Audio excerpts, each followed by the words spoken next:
Social media monopolies have far too much power. Any entity which owns a network that connects us to one another also becomes a gatekeeper to our relationships and news feeds. This is why it is imperative to decentralize social media, so that no one owns the networks that we have become so reliant upon. Most projects to decentralize social media are taking the path of technical decentralization, which involves placing all the network components on the blockchain or a peer-to-peer protocol. This includes identities, the social graph, and users' data. While this is a promising approach and should absolutely be pursued, it does come with a major drawback, in that blockchains and protocols are slow to evolve. And the wider the adoption, the harder it is to change the underlying protocol. This might not be a big issue when decentralizing a mature, well-defined product, like a replica of Twitter. But in evolving markets, rapid iteration is required in order to be competitive. If a new product requires changes to a blockchain, a centralized Web2 platform without those constraints will have a big advantage. We have to accept that most users don't care if the underlying tech is centralized or decentralized. Whoever can innovate faster and offer a better user experience will leverage network effects to capture the market. As a result, technical decentralization might be better suited for replicating mature products than building new ones. Another way to decentralize the social network is at the economic level. Economic decentralization involves many social media applications interoperating with one another, so that they share the network effects while competing on other dimensions. This is complementary to technical decentralization, as individual apps can be centralized or decentralized.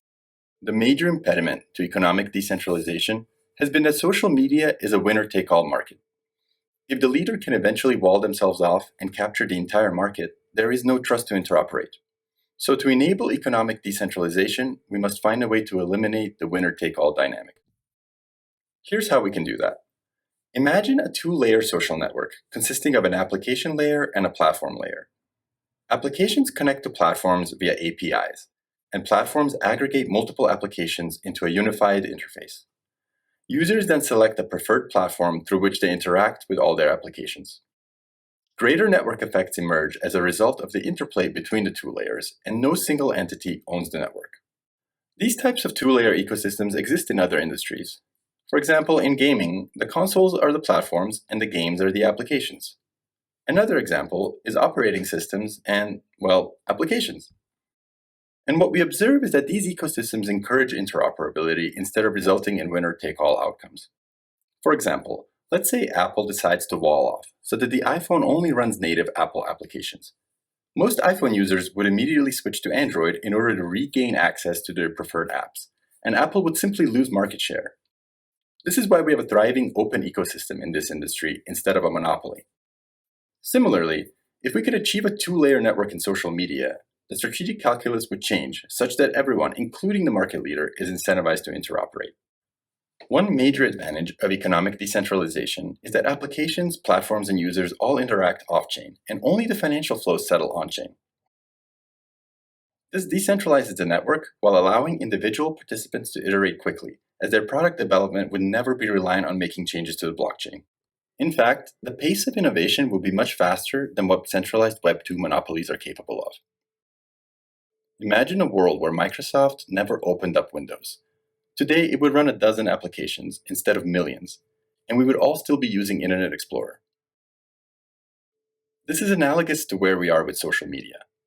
Each monopoly platform has about a dozen native apps, but that could never compete with thousands or potentially millions of applications that an open ecosystem can produce.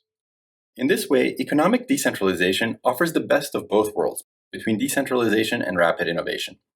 No one owns the network, and an unlimited number of applications and platforms can iterate quickly in an open, competitive market.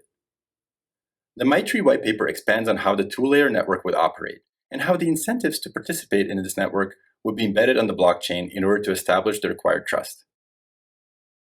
We invite everyone to join the discussion and welcome all feedback.